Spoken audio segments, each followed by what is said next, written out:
Odhiambo machielo nyakrom Gajwang' en Jumapil machielo wakawo thuolo mar rwako chendo mar oyimore kuom thuolo machuok kata malach kaluwore kaka ganda osebedo ka penjo ni George Bati nodhi kanya kawo thuolo mar rwaki machiegni to kani ionge weche mang'eny notimore George Bati nowuo nyaka sirikal.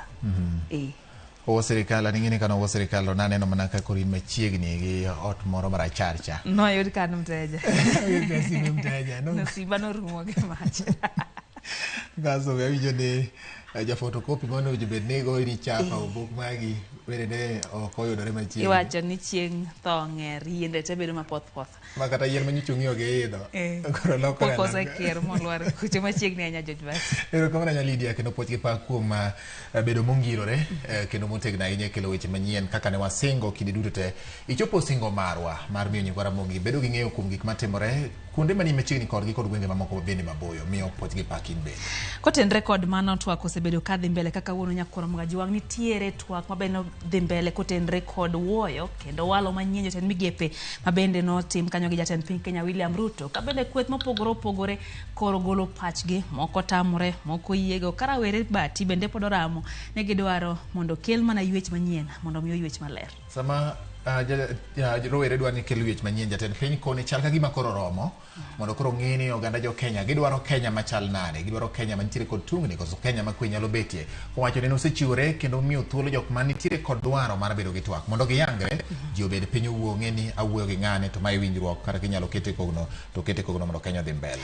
Magi duto mane chendo ni mar oyimore nyakrom Gajwang' to kaka pile warwako pachigo kodwa mbaka lai mar ote macho kaka pile en 23600 kaito bende wantiere mbui Facebook Ramogi TV Kenya, YouTube bende Ramogi TV Kenya kata mbui mar X @Ramogi TV KE nyaka Ramogi bed thuolo mar dikonwa kende miyo wa pachi mokwongo to weche manyien na mawamiyo pek. I want to promise you it's going to stop. Enough is enough. Jatend piny Kenya William Ruto golo siem ne kweth ma wacho ni siro ng'anyo matimore pachoka ka wacho ni osedok chien moromo ma ok obiling kendo. Jatend Azimio la Umoja One Kenya Alliance Raila Amolo Odinga oketo na sirikal okenge ma wacho ni nyaka lo kapok twak manywanda otimore pachoka. Anfoda insist ni SG negotitije luong no election kaka is required by the constitution. Esigana makende kawuono wayudo malingling mar kaka midhiero sando club mar Gor Mahia koni gi kocha.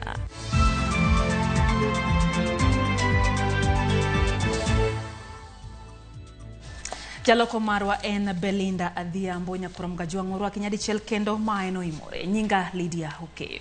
Nyinga en George Bati. Wachako kod weche motene kod maga gombaka kachiel kod weche maganye mosebedo e pacho ka jatend piny Kenya William Ruto ogoyo duonde piny kakoro to oko wacho ni oko biling e wach mar ng'anyo ma pod imedo bagi e pacho ka. Ruto wacho ni osetimo duto manyocha rawere dwaro kendo sani pod gimedo mana nano gi wach mar ng'anyo ma bende wacho ni siro gi kweth moko ma bende chiwo omenda ne ng'anyo go. Ruto golo siem ne jo ng'anyo e kinde manotimo limbe e gwenge ma Bomet e nyasi mar Alam.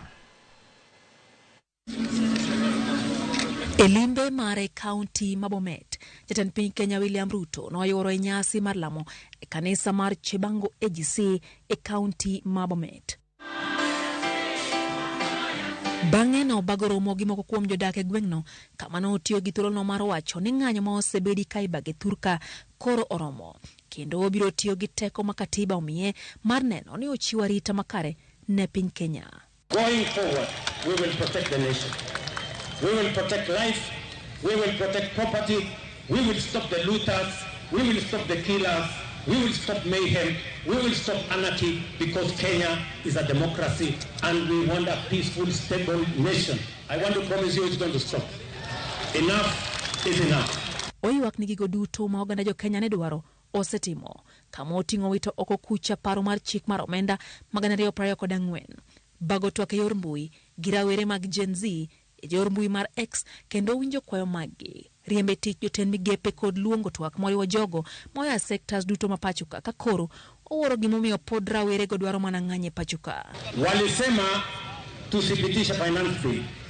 Mimi nimewacha finance bill. Nikawaita wakanasema hawataki kuja kuzungumza na mimi. Wakaniambia niende huko kwa X. Mimi nikaenda kwa X. Wakatoroka huko hawakuwepo. Wakaniambia tuitishe mazungumzo. Nimeitisha mazungumzo, wamekataa. Nimewaambia wanaendelea kusema wao ni faceless, wao ni formless, sijui wako nini. Mimi nimewaambia sasa, my friends, you know, I have given a chance to everybody to say whatever they want. You know, it cannot continue like this.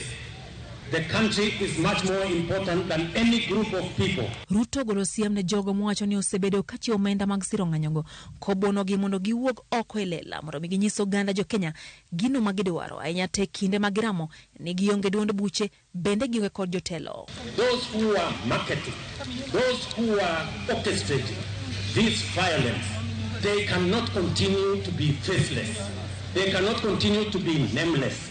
They cannot continue to be formless. They cannot continue to be anonymous. Let them step forward and tell us what is this violence going to achieve in the Republic of Kenya and what is their plan beyond this violence.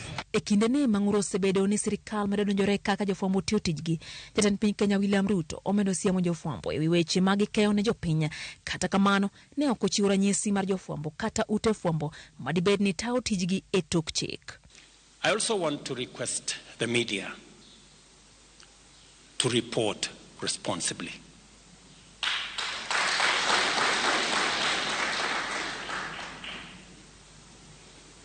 Reporting, celebrating, encouraging violence, destruction of property, anarchy, mayhem is irresponsible. And if the country goes the wrong direction, there will be nothing to report and there will be nowhere to report from.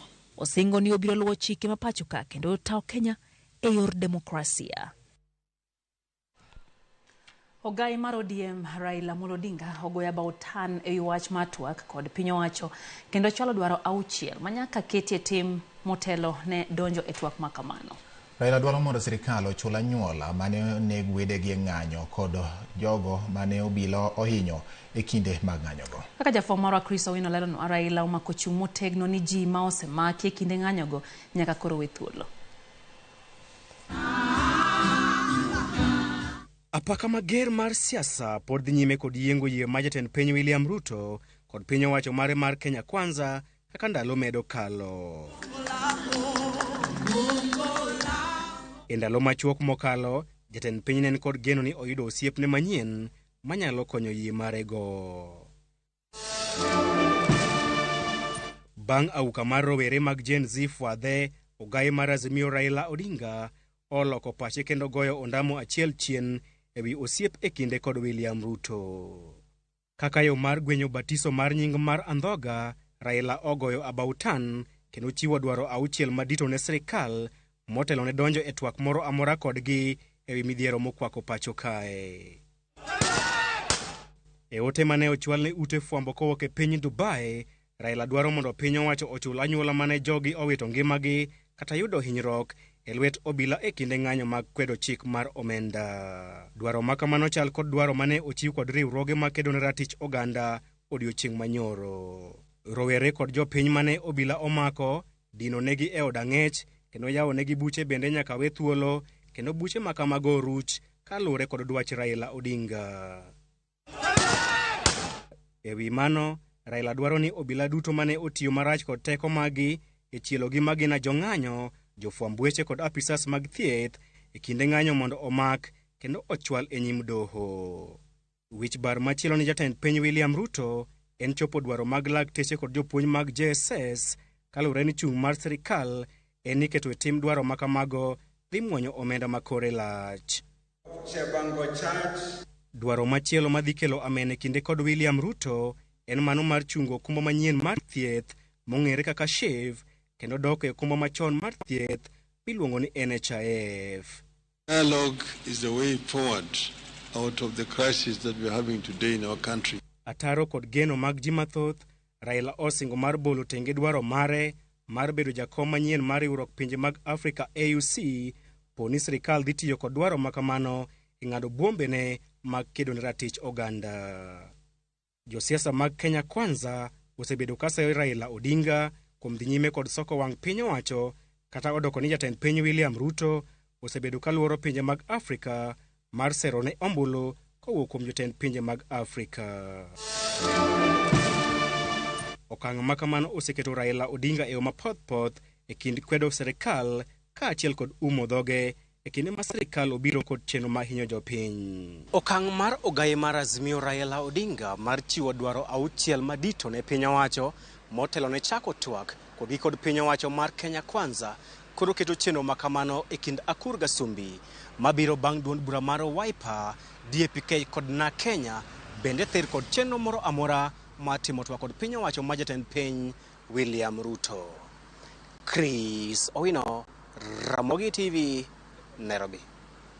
Nakoro mogi wasudo wawere gi motendre kod mano wachi kod ya tend Azimio wang'iyo mabende nowach kod moko kuom jotelo mabende wuok e Azimio ma koro wang'iyo ma Kalonzo Musyoka nowacho. Jatend Wiper Kalonzo Musyoka omedo kwedo okang' mar dwaro ni los sirikal ma manywanda bang' ng'anyo ma osebedo ka dhi mbele e gwenge mopogore opogore pacho ka. Kalonzo nolose lamo e kaunti ma Nairobi kawuono nowacho ni kaka jakanyo mar Azimio la Umoja One Kenya Alliance kod Lange ok gibi mar siro chenro mar twak kapok jong'anyo ma oyudo ratiro margi kuom nek mano onego wedegi kod hinyruok ma osewuokie.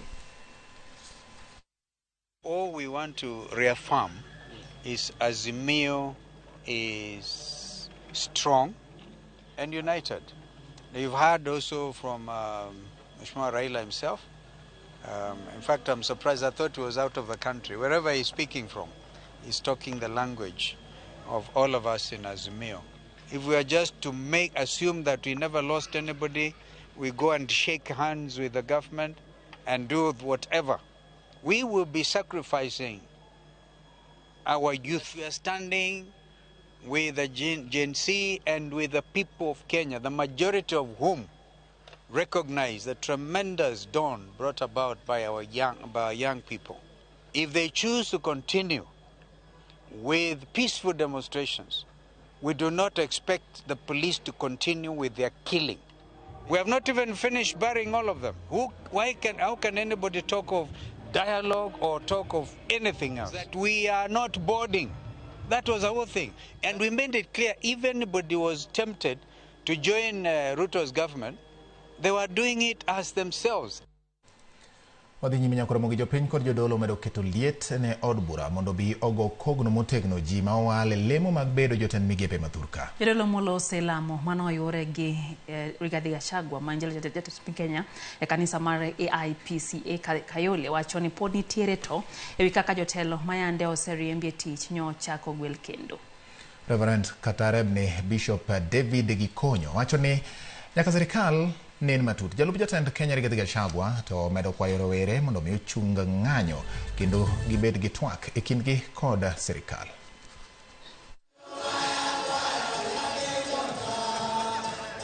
Wakati huu tutulie, tusitoke huko.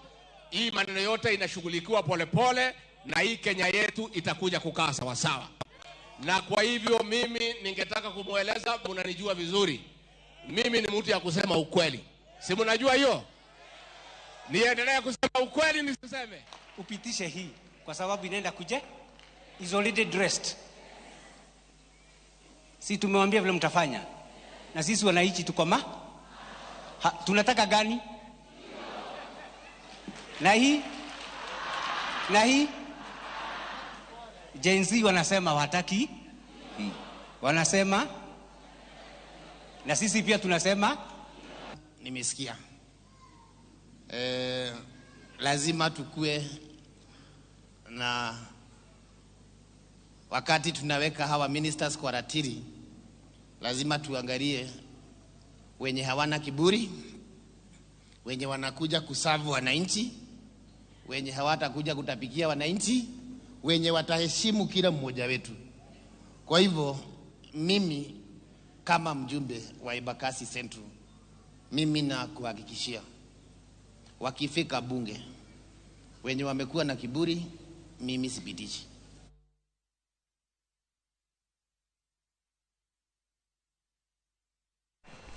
Wadhi mbele nyakoro mgajwang' riwruoge maked ne ratich oganda pod medo keto liet ne sirikal okaw ting' mar kwayo ng'uono kendo chiwo ratiro ne wede ji ma osenegi e ng'anyo mosebedo kadhi mbele pacho ka mago mosehinyore kod mamoko.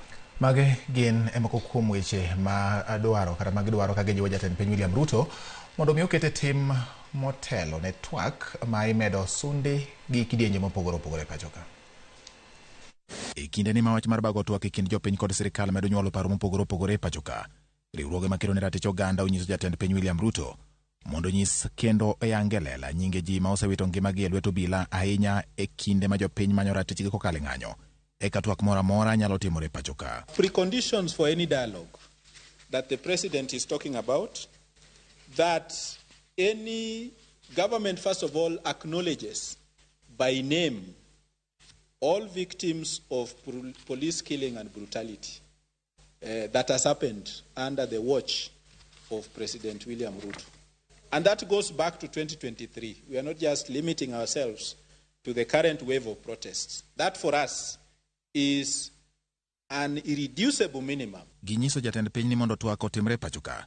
Ji ma oseteki kendo mapok ong'e ndachgi, ma omaki kendo ma odgeng'negi od ang'ech, kod mago modonjnegi bende nyaka we thuolo. Gilero ne joma tindo ni kod penjo kaka ginyalo timo twak ka moko kuomgi to bedegi obila ochwado gi bado kela. The only demonstration that he has no dagger is when the profiling, the abduction of young people will stop, when those that were abducted and are still held in unknown and gazetted places are released unconditionally. Ni jambo la muhimu, lakini kabla ya mazungumzo haya sharti rais awasikize majenzis, kwa sababu wanasema na wanaambia rais kwamba rais unatuita kwenye mazungumzo, lakini katika mikono yetu tuko na pingu. Tutakujaje katika meza ya mazungumzo tuzungumze ile hali tuko na pingu? Anasema kwamba tufungue pingu hizi katika mikono yetu ndio tuweze kuendelea na mazungumzo. E kindeno Murino Kala ma en jalonye weche mag somo kendo achiel kuom jokanyo mosebedo ka kero ne ngima makare e kind oganda. Onyiso piny owacho mondo kaw ting' mar thieth mag rowere manoyudo hinyruok mag magina ma nyaka sani nitie ute mag thieth. You call us to the table of dialogue and we wonder what is this that we have to talk about when our children are lying in the graves? What is this that we are supposed to talk about when many of them are in hospital? We are struggling to find money to also pay for their bills so that they can come out of these hospitals. The current economic situation is such that we are struggling to even put up bills so that we are able to get them out. We request your administration to see to it that these children are also released from these hospitals. Kaginyiso luoro ni ji manie telo sani nyalo bedo kod paro ma piny mar rocho yiero maduong' mag 2027. Riwruoge go penjo gimomiyo pande manyasani ma idendo ni maisha namba mathothne rowere makao oketi ni thuolo mare mar tiyo rumo ayanga higa mar 2032. Those identification cards have expiry dates. They all expire in 2032 when President William Ruto will supposedly be through with his second term.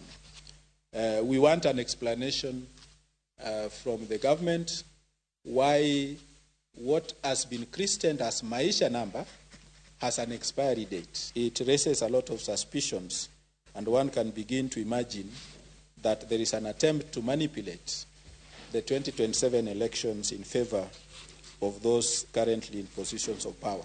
Chung mar riwruogego bende biro e kinde makweth maketo piny owacho tesre, omako chung ni piny owacho nyaka chiwre gi lwedo maler eka twak nyalo timore pacho ka. George Bati, Ramogi TV. Jodolo medo chiwo pachgi e wi chal mar Kenya gi e kinde ni kawach mar gwelo jotend migepe medo kelo liet. Jodolo Charles Ong'injo mar kanisa Anglican bade ma Maseno South wacho ni oken gima kare mar duoko jotend migepe auchiel ma yande ne osechungie tich. Bishop Ong'injo chayo kang' ma jatend piny Kenya William Ruto mar gwelo kendo jatend migao mar weche arita Kithure Kindiki kowacho ni duoke tich nyiso ni jatend piny Kenya mor kaluwore gi tij obila ma yande oweyo kama kuom rawere owito ngimagi kama ok oyudo hinyruok. Bendo lero ni golo jolweny e kembe lweny kendo weyogi e kor gwenge kata keyogi e kor gwenge en both maduong' kendo dhi ataro gi dwaro mar katiba. Oloso bang' misa mar alam makende ne ikruok ne nyasi mar nyiso mwandu mar pur ma ibiro bagi Kisumu.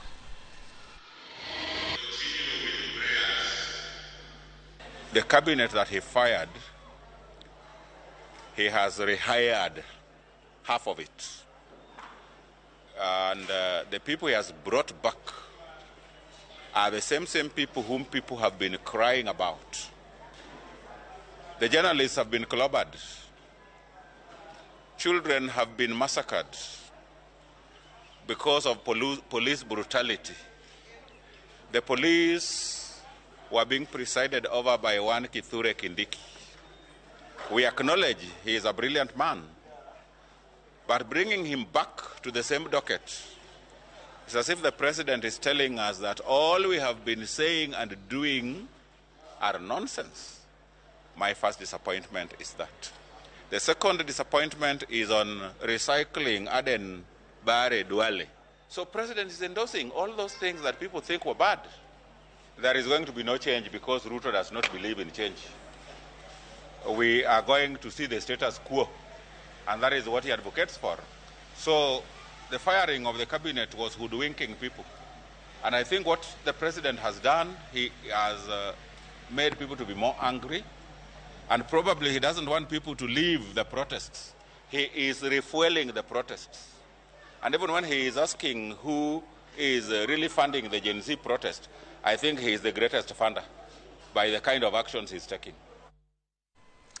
Koro moge medo sudo kendo wang'iyo ma otudore kod weche ma bende otudore kod pinje ma oko. Lydia, weche madonjo kae ni jatend piny mar Amerika Joe Biden koro lando ni ok odhi chung' mar laro komno e tielo mar ariyo e yiero maduong' ma idhi tim bang'e higani, ma kaluwore kod lipode ma wayudo nyakora mogi kowuok e piny Amerika, kama Joe Biden koro lando ni oweyo chung' mar laro kom mar piny Amerika e tielo mar ariyo ka koro en jatend piny ma dhi nyime sani. Pani Joe Biden en jatelo mar 46 mar piny mar Amerika ka bende nokawo komno kaka jatelo mantiere kod higa mang'eny mogik nyaka ne tend Amerika chakre. Nokawe kod higni 78 nyakwar Mgajwang' kuom sani kaluwore kod twak mosebed kitimo kata mana motis ni presidential debate osemiyo Biden liet mokalo. Ka bende jal ma kolaro kode kom tend piny no bende ne en jatend piny mar Amerika mar 45 Donald Trump osebedo kase gi liet nyakwar Mgajwang'. Magi apanen gik momiyo koro jatelo ne oyiero mondo kik ochak omany komni kendo. Kabende thoth jogana jo Amerika no osewacho ni gionge kod yie kaluwore gi hika Biden ni bende koro ne onge kod ngufu mar chwalo Amerika mbele. Bende parni Biden kopogore kod liet mosebedo koyudo, twak mancha nobedo go kod jofwamb weche miluongo ni presidential debate, kwith mawuok e duond bura mare miluongo ni The Democrats nyocha wacho ni ok notimo maber kendo chal ka gima ne ok onyiso chia, ma kaluwore kod achiel wach ma bende nyawadwa Lydia osewacho hike masani koro osemedo niang', kendo en gino ma osekelo weche kaachiel kod liet kata mana e duond bura mar The Democrats mondo mi owe thuolo ne ng'at machielo. Penjo ni pono nyalo yiero Kamala Harris ma bende osebedo jalupne kaka jal ma odhi wene mondo mi olar kom mar tend piny Amerika gotiko mar Democrats, koso nitiere ng'at machielo ma inyalo mi thuolo no. Parni kata mana campaign magi gin weche mancho osebedo kawachore, kendo Donald Trump chal ka gima ncho nosechako wacho ni oikore mar keto kit siasa moro kata campaign moro manyalo diro chilo kuom Kamala Harris poni en ma Joe Biden owacho ni odhi olar kom kod otiko mar duond bura mar Democrats mondo ochwal keyo kama ne winjo bed ni Joe Biden chwalo to chope poni no dok molaro komno. Koro Mgajwang' wenge koro ng'iyo piny mar United States of America kata piny mar Amerika ni to en ng'a ma bende koro ibiro yier gi Democrats mondo mi olar kom tend piny mar Amerika. Par ni nyaka sani chal ka gima jatelo machon mar piny Amerika Trump kata Donald Trump nose kwalo ng'wech moseyiero JD Vance kaka ng'ano bende dhi konye laro kom tend piny no. Koro warito mar ng'eyo ni to en ng'ama bende koro duond bura mar Democrat dhi yiero mondo mi oket mbele mar laro kom tend piny Amerika. Sigana nyalo tindikore Lydia nikech ka Joe Biden donjo to Trump no dhi e thuolo mar higni 4 kende kata miluongo ni one term. Joe Biden bende koro the one term to koro ng'at ma samoro ne osemiye liet miluongo ni Trump ne ma samoro dipo ni en achiel kuom jogo ma bende wacho ni ng'wejni ahinya kendo ng'at ma idhi kel gi jo Democrat nyaka bed jogo mane kata ng'ano mane gi chia manyalo rakore gi Trump e ng'wech mar laro kom tend piny. Mana kaka wanyisi nyakoro mgaji wang'wa medo keto wang'wa mar ketie ler to sani waduoge pacho ka wayudo ni obila ma pacho ka imedo jiwo mondo mi onyis lony margi kendo githegre chuny gitiyo kata chuth gitiyo gi teko ma okalo e kinde mag ng'anyo. Lamo mane okelo kanyakla obila mag gwenge mag Nyanza to kod jopiny kamoting'o rowere obila ojiwo ni otem rito ngima oganda mar geng'o thoe mawuok e kinde mag ng'anyo. Kaka jafwambo marwa e kaunti ma Homa Bay Ali Abich leronwa, rawere bende ojiw ni oyie ochung ng'anyo ma osebedo kadhi mbele pacho ka. Nyaka ne rowere mag Gen Z chak ng'anyo margi e pacho ka mar kwedo piny owacho, obila osebedo ka yudo seche mathoth kuom tiyo gi teko mokalo tong' e kinde mag keyo jong'anyo, ma bende osekelo tho mag rowere mathoth e pacho ka rowere moko to poni korem nyaka sani bang' ka obila ne ochiele kod magina e kinde ng'anyo mosebed ka ibago e gwenge mopogore e pacho ka. E nyasi mar alam ma higa ka higa makelo kanyakla obila mawuok e milambo ma Nyanza mane obagi e kanisa Kopere manitie e boma ma Homa Bay, jadolo ma ochung' e chenro mag alam e migawo mar obila Father Peter Kimani ne okone obila mondo kik ti kod teko mathoth e kinde ma ng'anyo kendo gilure kod chike mag tich ma girocho ratiro mag jopiny. We have spoken to the officers about themselves being disciplined and also have self-restraint in whatever when they are carrying out, when they are controlling the crowds, and also the police officers not to provoke the crowds but rather to make sure that everything is done peacefully, so that whatever they are agitating and whatever they want,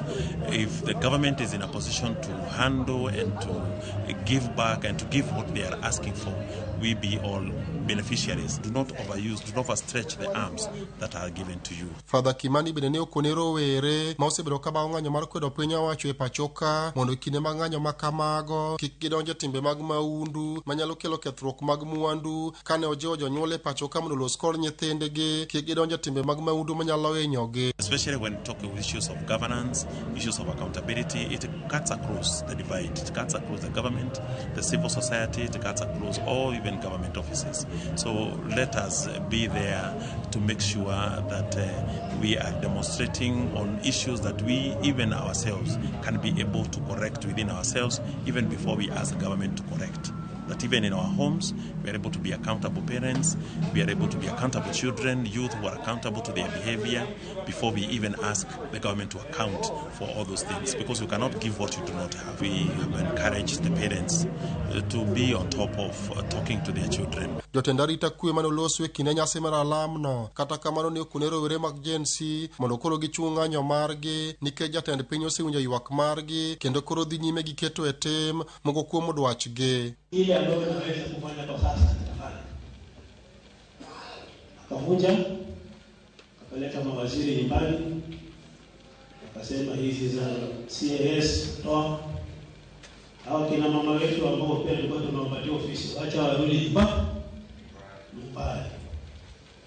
Ile kitu ambayo sisi tumekosa kujiuliza siku ile bunge ilipochomwa.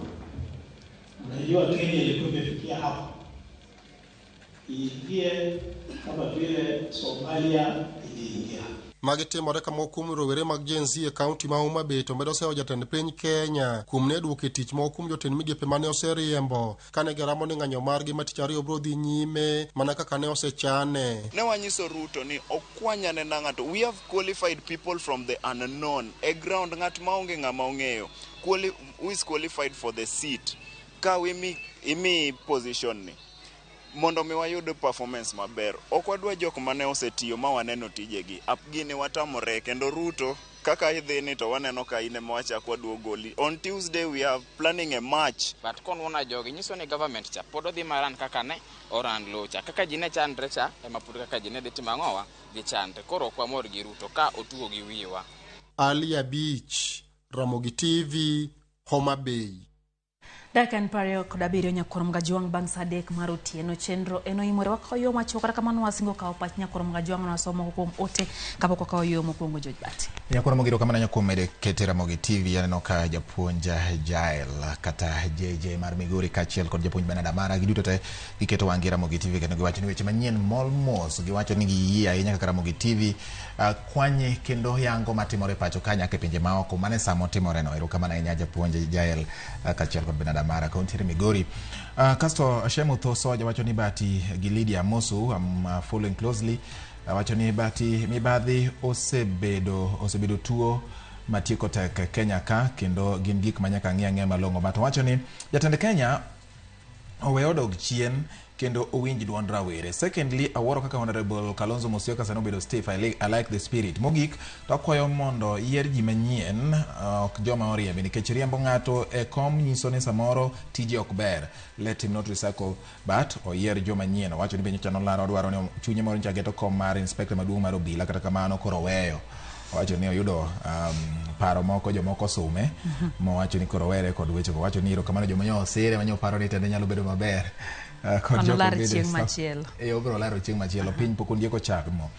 Tudi Cardinal mar jomiel wacho ni entiere Migori kendo wacho ni asiro Raila Amolo Odinga kuom wach ni we ji duto temo maki mondo we thuolo kendo jok ma obila ose lalgo kata joma ose lal godo bende ng'e kama nitiere mokwongo kapok twak ochakore nikech mano e yo manyalo kelo bero. To Olela wacho ni Mogi TV neno maler ahinya kendo mor. Wacho ni Kenya ka makoro tek wameduru mana lamo kata kamano anenu maber ahinya gin gi wuode iluongo ni Omondi gimoro ahinya gi weche manyien mago imore. Ano kanyo ote mar Pastor George mar Lord Jesus Fellowship kachiel gi Madam Vida mar Jalkinyi Primary gintiere kodwa chenro omedo lamo ne piny Kenya kata kamano en kuyo jaduong' Pitalis Owiti Ganda mano jakanyamoko jatich Nyasaye no wito ngimane okinyi makawuono makwayo hocho makene ne familia. Elida Okute bende ntiere Hadiedo wacho ni osedonje chenro wacho ni gikwayo mana kwe e piny Kenya gin kanyo bende kachiel gi Pastor Collins Odindo wacho kanyo ni diro lwedo ok bi konyo e pacho ka wacho ni onyalo mana kwa jatend piny Kenya William Ruto omanye yo monyalo tiyo godo e duoko liet makoro kwako piny Kenya wacho ni kata jok ma oduoko e migepego moko kuom gi ok owinjore bede migepego kendo pok wakwedo duoko e tich joma ok owinjore.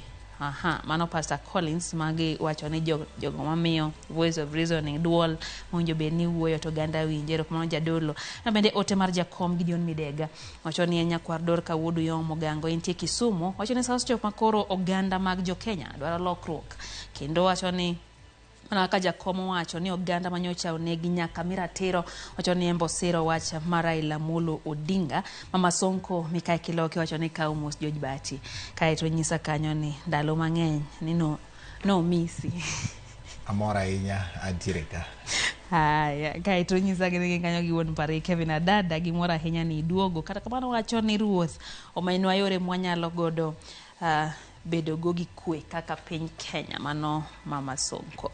Eno bende ote kanyo moor gi Mother Emily mar Asumbi Girls High School, Asumbi Girls National School wacho ni entie kodwa chenro dhia makawuono kendo mora ahinya gi chenro ni mar oimre duto gimedo mana kwayo mondo mi oganda oyud ratiro kachiel gi oganda bendo bed kod kwe. Monica Kumu kantie Dubai wacho ni en bende Ramogi TV ler maratari kaeto wacho ni rawere oseng'iyo gi wach mag jatend piny Kenya mapile ka pile omiyo kata ko wacho ni rawere ni olungo twak ok de giwinji kendo ok de gi mbuino mar X nikech giseng'iyo ni wuondo gi pile ka pile wacho ni Gen Z ok gidwa chiko itgi ne weche ma wacho ka pile mapile ka pile gidwaro mana lokruok mondo mi hemu kele pacho kaya. Neno bende Tobias Owino kantie Kisumu wacho ni entie kodwa chenro Makaluga jape achiel ma Bom Center wacho neno yo makare kendo mora ahinya Father Peter Jwang Orono mar Kisumu bende mor kendo wacho ni weche manyien mole yo makare. Auki Dibo kantiro landa wacho na wuoro kaka Ruto ngesore ni jok ma samoro osedo nyirwok e kinde mag ng'anyo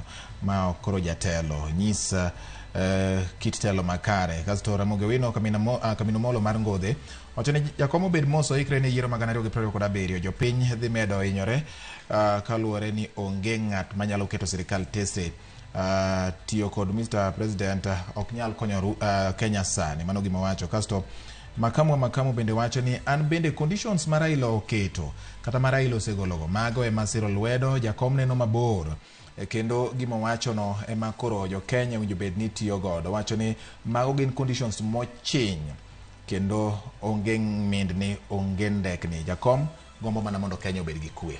Wayo matinya korom ngajwanga eno ka Waria John wacho ni janyaka chite ukau mos mag Waria kaito wacho ni piny ema tek kata kamano jiore ajiowa ma eno imore kikidhi maboro duo kod mathoth.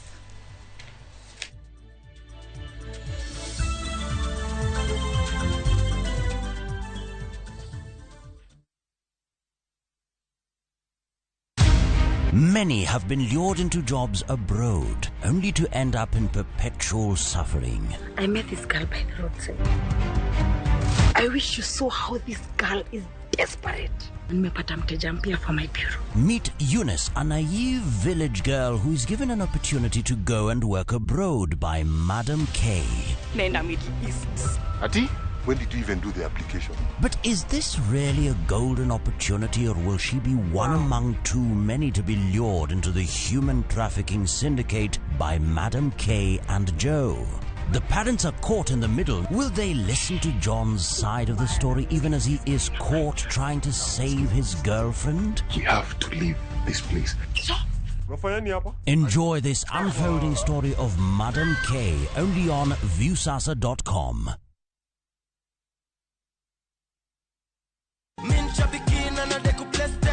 Jackpot ilikuwa ni timu 15 na Mungu akasaidia nikapata 13. Hii pesa ambaye nimeshida nitaklia madeni zangu na still niongeze stock kidogo. Shabeki imenisort. Bonuses nazo ni no. Kuanzia 12, 13 and 14 correct predictions. Unacheza na 99 bob tu. Chukua simu yako. Ingia www.shabiki.com. Fungua jackpots, click on super jackpots. Chambua game zako safi, review bit slip yako. Ukiona iko sawa, place bet. Alafu sasa unategea games ichezwe. Shabiki super jackpot. Ni time yako. Mina dai wote twenda hivi. Not for persons under the age of 18. Shabiki.com is authorized and regulated by BCLB license number 587.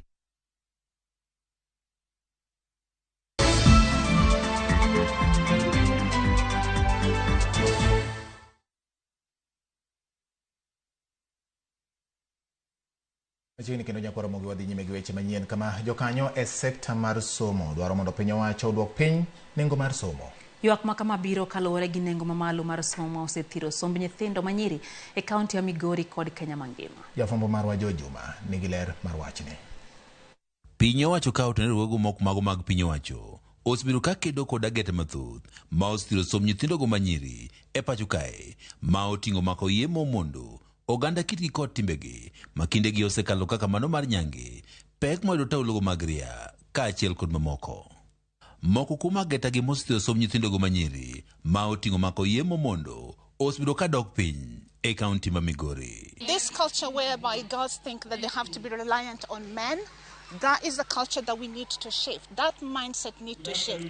Girls can be independent, reliable and self-sufficient. Kata kamano, moko mjo kanye setno masomo wach nengo mamalo masomo sanie makoro medo thiro somb nyithindogo manyiri e kaunti ma Migori.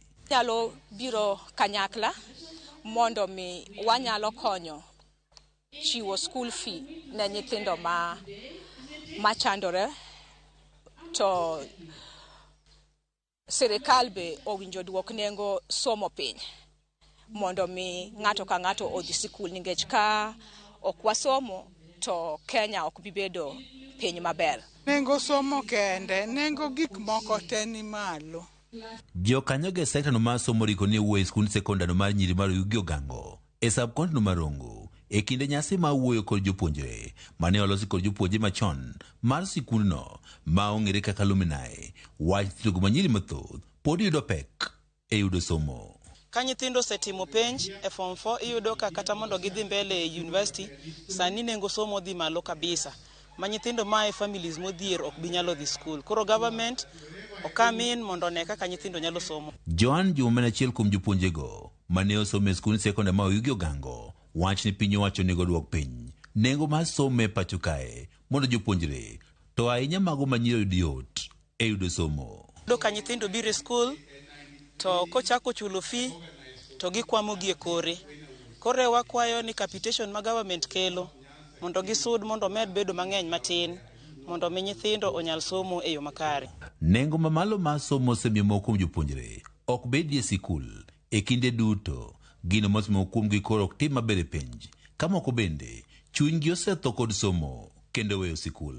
Ka opogore kod nengo mamalo ma somo, jokanyo e sektor ma somo bende dwaro mondo koro piny owacho okony ne jopuonjrego manyiri oyudo taulogo mag ria. Sirikal owinjo duok nengo sanitary pads piny ama owinjo beni miyo gi ji nono ningech mano en gima ng'ato nyathi ka nyathi kale to seche moko ng'ato onge gi pesa monyalo nyiewogo mondo mi wich kuot kik makgi ka law dwanyore. Wan kaka alumni gima wasebedo ka watimo ni ka wafwenyo ni skul nigi shortage mar sanitary towels to watemo kendo wayudo pesa mwane ka kwanyalo nyiewo to kata kapok wanyiewo gi sani to mano gima wadhi timo mondo mi wakel negi to wakwayo government bende wagoero kamano nikech government osebedo ka kelo to koromo.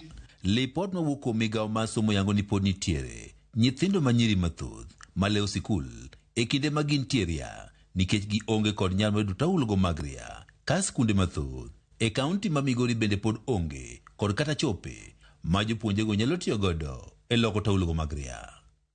George Juma, Ramogi TV, Migori. Osura ne nyako Ramogi wadang'io motende kod weche mag arita magi oting'o gik matimore gi monj mag jokuo jamni. Ji 2 tho ka ng'ato achiel to donyruok bang' jokuo jamni monjo gweng' ma Nosukuro, Baringo South kendo kwalo jamni moyo 50. Ji 2 mano ochiel gi magina kendo wito ngimagi na gin moko kuom jokwath mano omonji e kinde mana gikwayo jamni.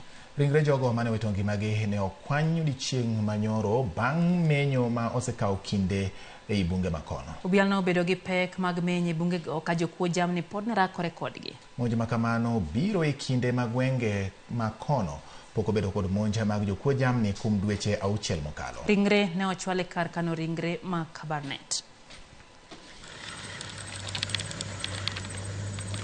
Tumechukua hiyo miili miwili ya watu ambao wameuliwa. Ng'ombe 50 imepata kuibiwa, ilikuwa 65 lakini zingine zilipata kurejeshwa. Hao wenye wanauliwa saa hii ni hao wenye wanaitwa GNC. Hao watoto wanauliwa na wanajitafutia mali, wanajitafutia rasilimali, wanachunga mifugo yao, wanaendelea kuuliwa kila kukichao. Full disarmament ifanyike na watu warejeshwe makwao. We call upon the government to act swiftly to ensure that the lost animals are recovered and also go for the bandits who have been terrorizing the community every now and then. Kwa hivyo ile nataka niambie serikali wajikokote na kutafuta namna ya weka mkaso mambo ya usalama ya hii watu. Miyo moro ma jahigni 24 na maya e gweng' ma Sibaike location ma Kabardikan e kar chung' od bura ma Bureti e kaunti ma Kericho omaki kendo dine tesendo obila Malitein e wi mano wachore ni nonego nyithinde 2. Osipidi Malitein na Konsaka Malasi owacho ne nyano mong'ere kaka Brenda Chepto odiko pondo e odjaerane moro e gwenge mag Kiptule Belgut bang' jogweng' fwenyo kokalo kuom tipo ma osebedo ka ikeyo kata mosebedo ka ikeyo mbui. Min mare oyango ni en adieri ni Chepto nomiyo nyithinde sum ka koro irito duoko mar bero mar yango adier e wi tho mar nyithindogo. Chepto ibotere do odiechieng' ma kiny wuok tich.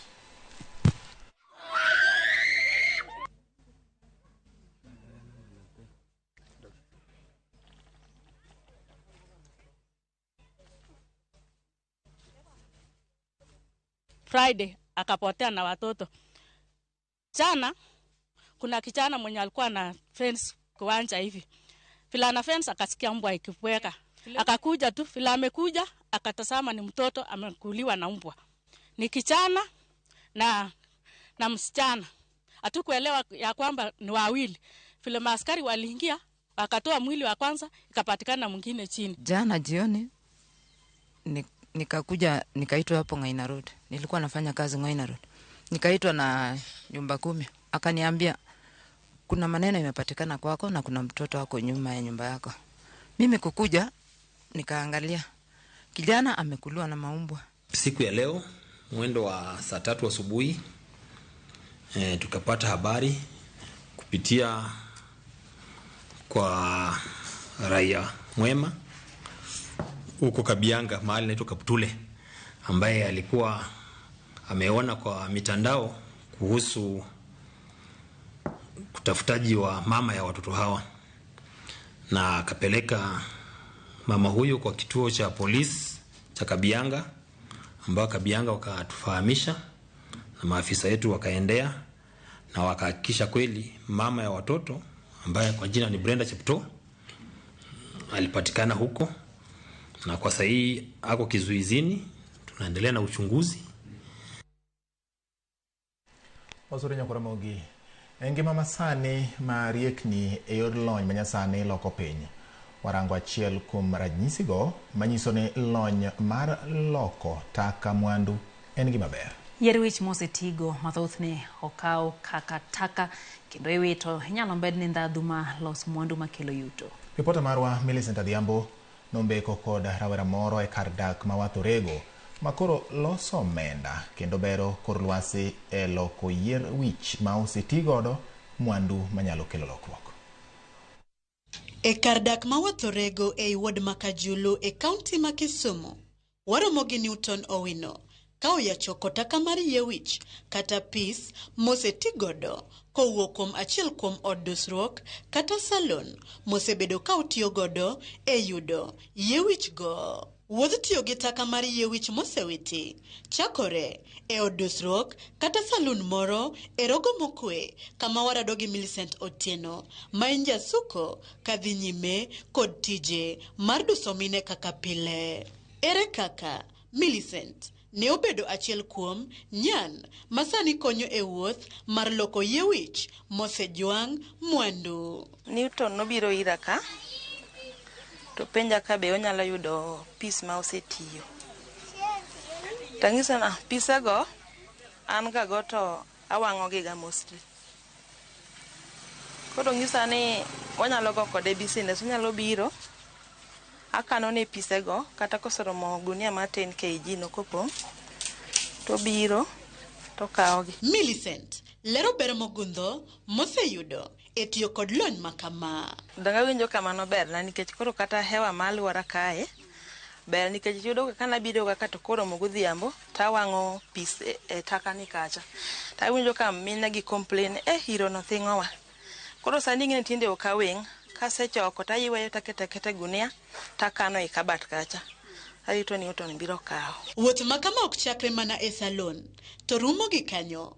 Mary Atieno ma bende en jasuko waneno kanie chuny pith taka kachoko yiewich mosewiti. Newton Owino leronwa kaka paro mar chako loko taka mar yiewich kata pis mosewiti mondo bed mwandu machielo nobiro ne. Bedo ni asebet katimo business mopogre motudre kod alwora miyo ne chuna ni nyaka ng'iya nena ni to yier wich gi to koseliele ga kata ka joma mino osegolo yier wich motie wiegi gitero gi ga kanye to ng'enyne wanwang'o ni gipuko gi ga e alwora to gikone to gigi pi seche ma koth ochwe to gidokie nam. Seche ma gidokie nam gigi niga kod madini moko gik mwaluongo ni chemicals ma waluongo ni PVCs, acetylene, gin gi chemicals moko mang'eny mopogre mantiere e yier wich moko mok natural gi. Koro seche ma gidonjo ga e aoche gi iyudo ka giweyo chemicals gi e aoche gi. Gino kenge mage ma iluwo mondo mi olok taka mar yiewich mosewiti mondo tigodo e loso mwandu mamoko. Moko wayudo from the salonist kaka nasewacho cha, to moko bende wayude taka nikech jomoko nitie mok nyal ritowa ni mondo wagi. Koro mwayude taka gi bende ok wawega. Tabu makoro betie ni koro their level of cleanliness ema koro dhi pogre. Mantie taka kande nyaka wakwong waluoko gi michuodho ruogi. To mwagole salon bende nyaka wakwong waluoke mwa make sure ni oil man nosebete kaka orumo. Aeto seche mwaseriwogi kendo wachako wa subject it to another process makoro wa sterilize gigo makoro gibet ni kata koro wang kata ka domat no olware tiendi to ok dhi kosni any harm like maybe itching, such like things. Chon watimo gimiluongo ni spinning, matiende ni waloso kodgi tonde matindo tindo makoro wachwecho godo. But later on, due to clients' demand, jok mane nyiepo kumo nowacho ni no, ok gidware in tonde form, gidware in fiber form as it is. Koro mano nomiyo koro waweyo timo spinning, koro sani watimo weaving using the weaving frames. E yor dwaro matut, e wi lony kata chenro ni, chuno nyaka walim kar chweyo par kata mat kokalo kuom tiyo gi taka mag yie wich manowiti to koro oseluok kendo thiedhi. Kae wayudo Sara Odero katiyo gi yie wichgi e chweyo par kata mat gi lwete. Sara kaka jalony e weche chwecho miyo walere lony mare makende e tiyo gi yie wich makamagi. Ne an ga salonist chon, to koro kaka ne wabomoa yier wich to wawito pisgi, to naneno ni giketho environment. Koro nawuoro ni gigi is there a way ma wanyalo recycle gi mondo gibed something of value. Koro ne mana paro ni donge gigi anyalo weave godo domat. To koro kana biro kae to koro na washare kode idea te kaka wachaka. To mwandu mawuok kuom yie wichgi budho maromo nade? Kene ka ng'enyne kiluoko dirot, sana dirot mag simiti gi, nitie moisture mawuoga piny. To ka en floor carpet ma is cotton based, tibo nwang'o ka obed gi ng'ich, to chako pur. In other words, iyudo ka koro fungus donje. To maendi eventually nyalo affect kata ot, iyudo koro chako suffocate ot unnecessarily. Yeah. Maendi opogre kod domats bila mwachogo. Mwachweyo ni ok omodh pi nikech en slippery. Gin par kata mat machalo nade miloso to chiro chalo nege nade? Domats mwan godo gin mag waluongo ni domat. Mano mikete dhot, mano namba achiel. To domat mag dhot size lure. Nitie size ma jomoko bende tiyo godo e gari. Inyalo kete gari. To wan kod domats bende wan kod gimuluongo ni floor carpets ma bende waloso gi this human hair waste. Locally to pod ok wauso ahinya, though nitie jok ma bende oseng'eyo ber giwagi makawogi, but ng'enyne watero gi oko, sana London e kuma wanie kod market maduong' to kod Spain, Barcelona e kuma wantiere kod 2 main clients makawo giwagi mang'eny. To order go duong' ma seche moko manyalo dong' mondo mi waus ne ji machiegni ka bet ni onge. To be yie wichgi inyal ti godo e loso mwandu mamoko mopogore gi par kata mat. Mat ne en mana gima nwachako go, to pod nitiere products moko ma bende pod wadwani mondo mi wamed loso kaka bags minyalo tim godo shopping. Nitiere gik mang'eny wadwa nyaka loso kodgi nyaka jackets sana manyalo golo koyo. I'm a private researcher, to I don't stop ok aware research mara ka product ni osewuok. Omiyo an ka ase come up with a product ta engage jok makoro timo production, taduogo kendo achaka timo research work on gima nyalo yudo. To ang'o ma oganda owinjo ng'e ewi tiyo maber gi taka mar yie wich mosewiti kaka yor rito alwora? Ber mondo mi wadhi circularity way, nikech the future lies so much on circularity. Nona to wabro end up ni dump a lot of hazardous materials environment makoro kaka wabro control mbele bro tamwa. Innovation ber ma it's kind of innovation. Ka ng'ato nigi idea moro manyalo loso gimoro amora nigi tich ne, inyalo recycle to loso kendo gimoro maber. Koro an daher mar ajiji ka in gi gimoro minyalo come up with tim mondo ilose. Ere kaka piny owacho nyalo siro lony kata paro mar chenro ni kaka yorito alwora mar neno ni oked kod midhiero ma ikelo kod lokruok e futo mar kor lwasi. Kapo nono ne bed ni ginyalo come up legislate policies ma nyiso ni seche ma ng'ato segolo wiye onego bed ni tere in such a place. To mano will be the first step towards achieving the sustainability and actually conserving the environment against the chemicals mabiro wuok e yier wechegi. Kowuok e salon kata pidh taka nyaka e mwandu mogik ma en par midendo gi dho ngere ni mats, waneno kit lony kod rieko manyiso ni e sach dusruok kod manyo ber wanyalo tiyo gi lony manyasani e rito alwora kendo kelo yuto kowuok e nonro mar jalony katiyo kanyakla kod jagundho mwandu kaachiel kod jadusruok. Paro mar loko mwandu mosejwang' kaka taka obed gino minyalo ti godo en ranyisi ni lony mar oganda medo idho kendo mwandu nyalo wuok kuom taka. Yie wi dhano moseti godo mane okaw kaka gino mosejwang' maonge tich machielo koro nyalo lokore mwandu, kama en ranyisi ni rieko kod lony manyasani inyalo ti godo e mwandu mojwang' e rito alwora kaachiel kod kelo yuto e ngima dhano. Millicent Adhiambo, Ramogi TV, Wathorego, Kisumu County. Kamano ya Millicent Adhiambo kuom report machal kod mano en achiel kuom yorego ma bende timo mar konyo loso lokruok chal kod lwasi. Bende wechego ma bende medo duo alworawa itiyo kodgi ma loso mwandu. Mano en puoch gi pak ne jogo ma bende timo tich ma kamano. Nyakor magajwang' wach matuch aben nwasen lil dhoni mana matin jatenda piny Amerika Joe Biden koro wito kucho dwaro mare malaro kom tend pinyno ka koro sani wayone Kamala Harris ma bende en jalupne parni ma e miyo mokwongo bedo jalup jatenda piny mar Amerika nyaka ne chwe piny George Bati omiyo ma en historia. Pone oyier Kamala Harris kaka jatend piny Amerika bang' Joe Biden wene kendo pone jo Democrat duto biro siro dwaro makamano kata yiero mar Joe Biden ma ogone mbulu ma pone oloyo komno to dhi bedo miyo mokwongo bedo jatend piny Amerika kendo miyo mawuok milambo mar pinyno ma bende nitiere kod ranyisi mar jorotenge mar bedo achiel kata bedo miyo ma jatend piny Amerika. Parni magi gin weche man wanyisi motelo neno warita mondo wang'e ni to Joe Biden ne dhi weyo ne ng'a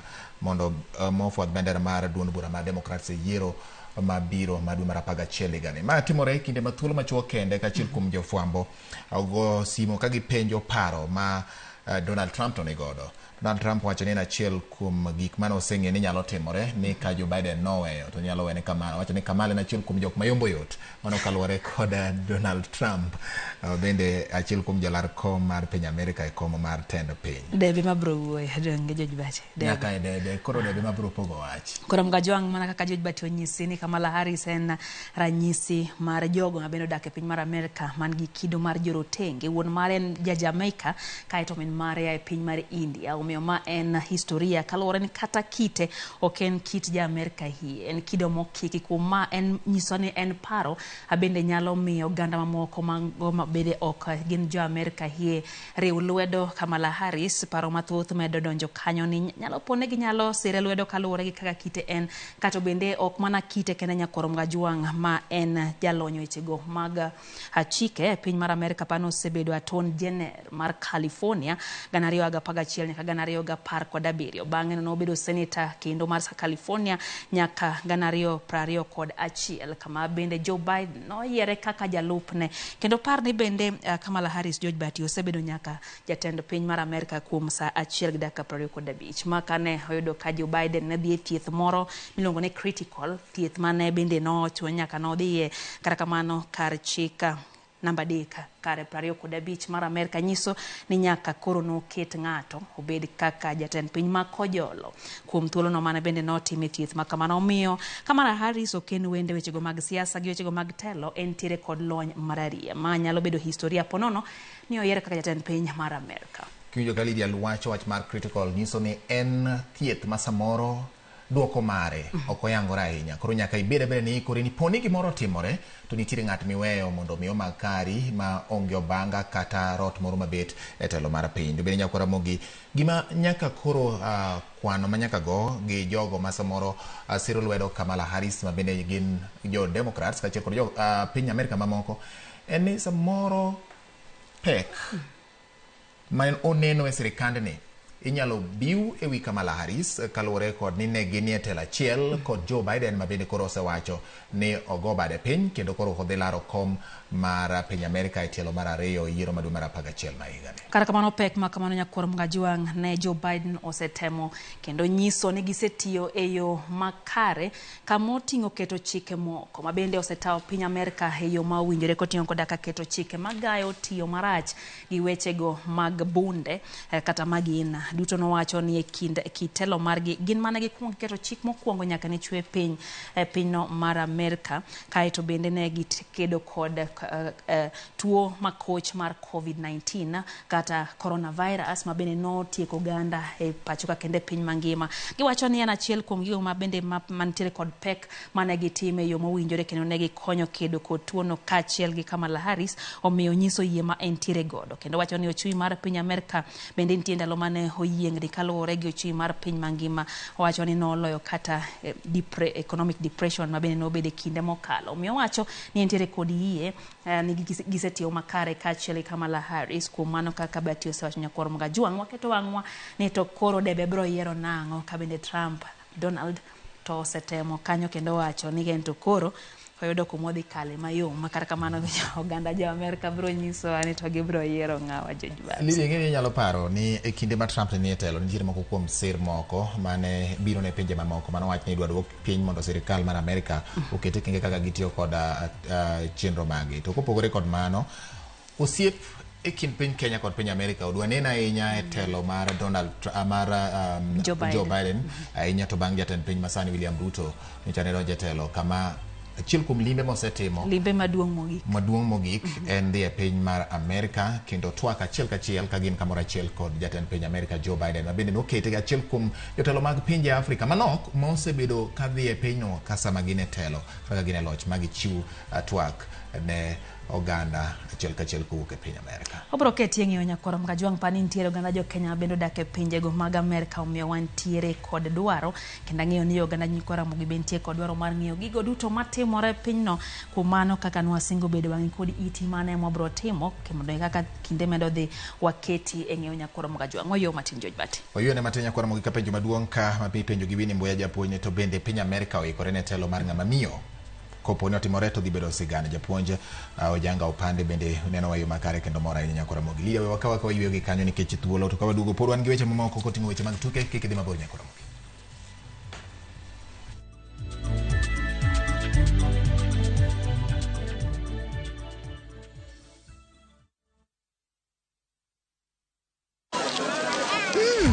Colgate Herbal is formulated from a unique blend of natural herbs and is scientifically proven to strengthen teeth and keep gums healthy. Try Colgate Herbal, scientifically proven for strong teeth and healthy gums.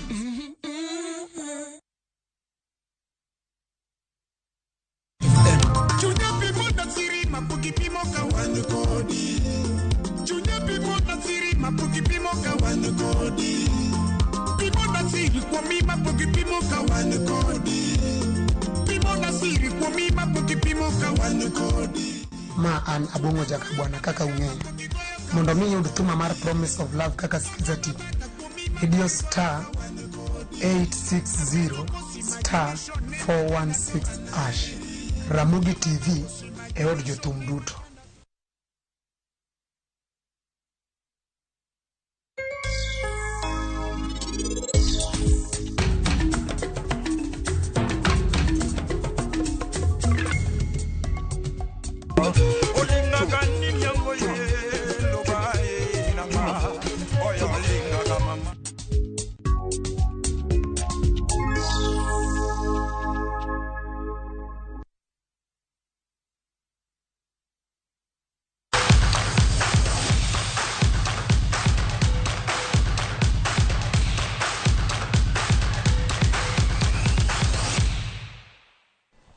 koro wadonjo weche mag tuk Kenya Koramogi. Jotugo mogik mag Team Kenya nomolo e boma ma Miramas kama Team Kenya osebedo ka goyo tach ka gitimo orako motelo ne tuke mag Olympics mibiro bagi e boma ma Paris. Zedi Cherotich matugo tuke mag judo kaachiel gi kocha mare e jotugo mogik kano chopo Miramas milambo mar piny France ka obiro timo orako mare e boma ma Miramas kuom ndalo 10 kapok owuok kendo dhi e boma ma Paris.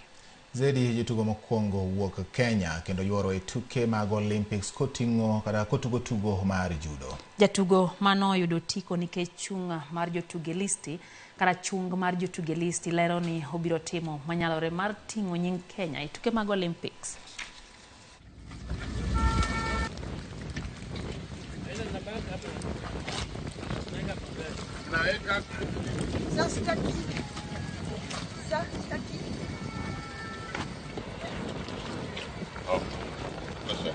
Mimi wakati nilipata hiyo habari sikuamini, so hata mpaka leo sijaamini kama niko Olympics. Juu kuingia Olympics haikuange rahisi, so being the first female in judo to represent the country, I'm hoping to do my best.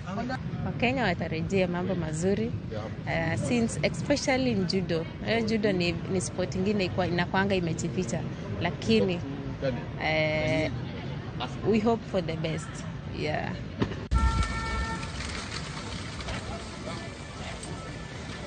Banka okombe margi mar 21 lig maduong' mar adhula ma pacho ka Gor Mahia biro ting'o nying Kenya e tuke ma CAF season ni. E sigana makende kawuono ni jafwambo marwa James Opondo kolono maling'ling mar kaka itayo klab mar Kogalo ahinya kotudore kod weche mag yiero tayo agulu mar omenda kaachiel kod ng'eyo chenro mag nyiewo jotugo. Gor Mahia nokawo kombe mar lig mar adhula pacho ka season mokalo. Nok mar omenda kinde mokalo ne kelo midhiero e tayo klab no, kata kamano tok yudo sir jotugo osebedo ka yudo omenda gi e sa mowinjore kokalo e bengi. Chon kabisa ni chulo ga players gi envelopes, but I made sure ni kila ng'ato nigi account, and so far it has become the practice.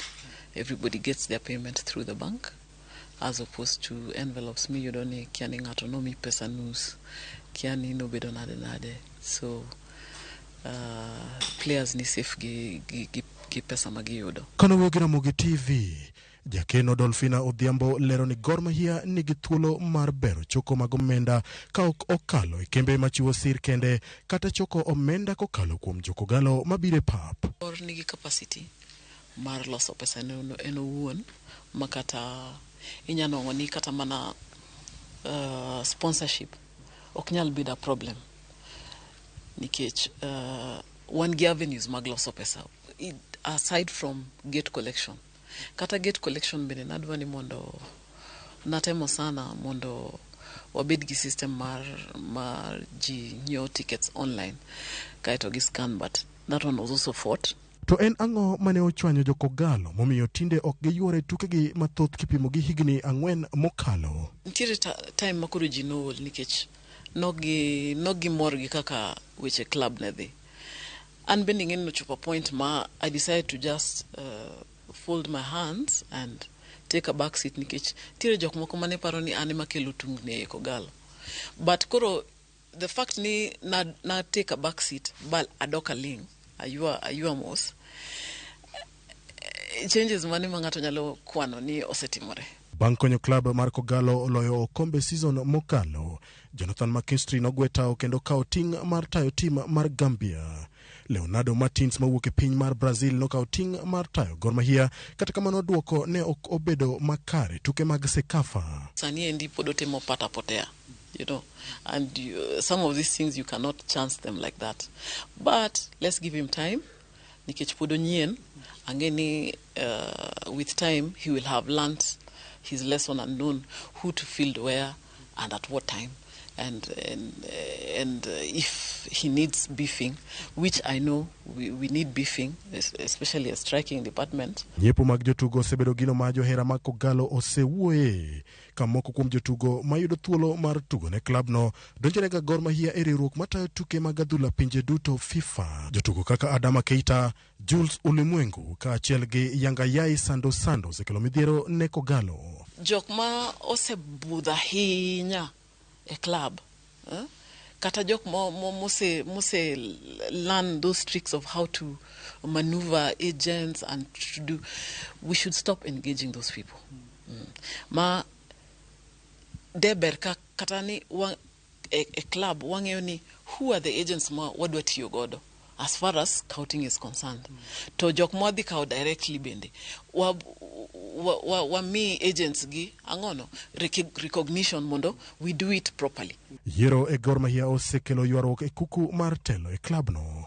E ote mane ochwal gi jagoro maduong' mar Kogalo Sam Ochola, yiero ibiro mana tim ka osegolo lendo moyedhi. Kata kamano jakeno Dolphina Odhiambo lero ni yiero nyaka timre dwe mar 8 higani. Election involves ok mana kata ni jo Nairobi kende, kata it involves the whole country. Nikech Kogalo en mar the entire nation. In fact, it's a worldwide. It has support worldwide.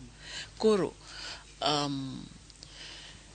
and for I insist ni SG negotitije ulung no election kaka is required by the constitution mondo wabedgi election in August, how it ought to be. Dolphina Adhiambo kwayo winjruok kendo tiyo makanyakla e klabno mondo mi klab odhi nyime gi dongruok. We are not speaking the same language. It becomes a problem, really. It becomes a problem. Nikech chal ka gima ntiere gimoro ma we are fighting over. And there is nothing. For me, there is nothing. An nabiro kanyo mondo sabji. An kane ging'isa ni mondo migi bank book mondo gitim kaka gidwaro godo. Dong namiyogi. There's been peace. Kosariambo. There has been peace since I gave them the booklet in 2021 nyaka sani. Gor Mahia biro timo ikruok ne tuke mag season manyien ka oluongi otuko osiep mibiro bagi e piny mar Nigeria. James Opondo, Ramogi TV, Nairobi.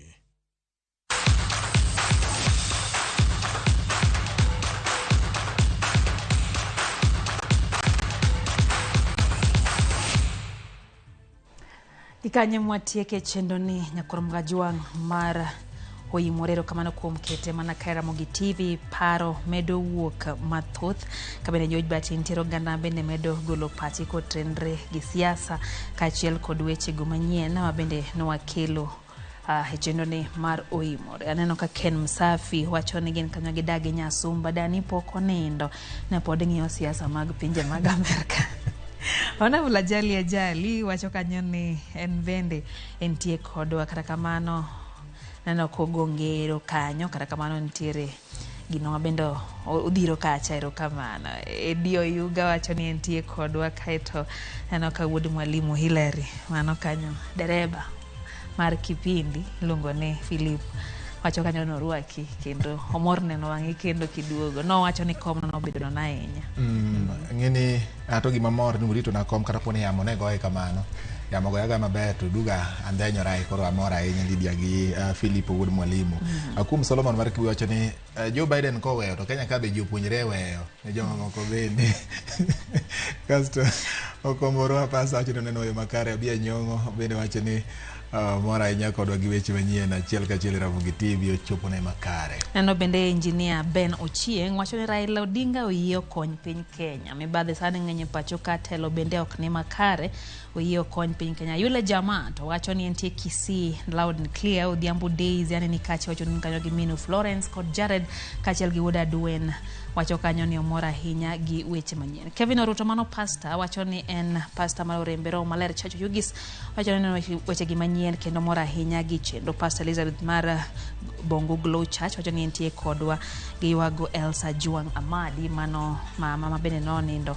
Wacho ni Nyasaye okechunye kama kwe wagoyo mos ahinya kuom tho mar Elsa Juang Amadi wakwayo Nyasaye mondo mi ochunyo. Neno bende Otis Nyakwanyawadi wacho kanyo ni bati kaumos kata kamano wacho ni od bura to onge go gi yie nikech gin gedhe manago yes kendo kalo nyinge jotel migepe mose walka omewan kaka jopiny Kenya wadwaro jok manyien ema mondo donje pile kana. Weche kditiek te mane gi chakruok bedo gi kero kamano Lydia hendo Potgi Park ne wan wawegi mokwongo wachakre kawuono mi Potgi Park kuom kelo weche manyien. Sani ndaka 12 bang' saa 4 okoyot ahinya ne ng'ama nodonjo seche ka mondo mi otim kinda to ma nikech chiwruok mar Ramogi TV gi wan wawegi mondo kinde duto in ma ikete Ramogi TV bed gadieri kendo ibed gi ng'eyo matut ni to piny Kenya wuok kanye to dhi kanye to entiere kanye gi kinde ni to pinje maoko to wachang'o weche mawuok e pinje maoko jako Ramogi bende wamiyi mana kaka otimore. Omiyo Potgi Park in bende kuom yiero Ramogi TV kendo kinde duto te wabialore ka wapaki kendo wapuoyi e nyim ogendini mamoko ni in emomiyo isebedo ka wayudo mich kaka manyo wayudo machiegni ni mar bedo wang' jowi madongo mapiyo mokalo e piny Kenya, wang' jowi malendo gi dho oganda.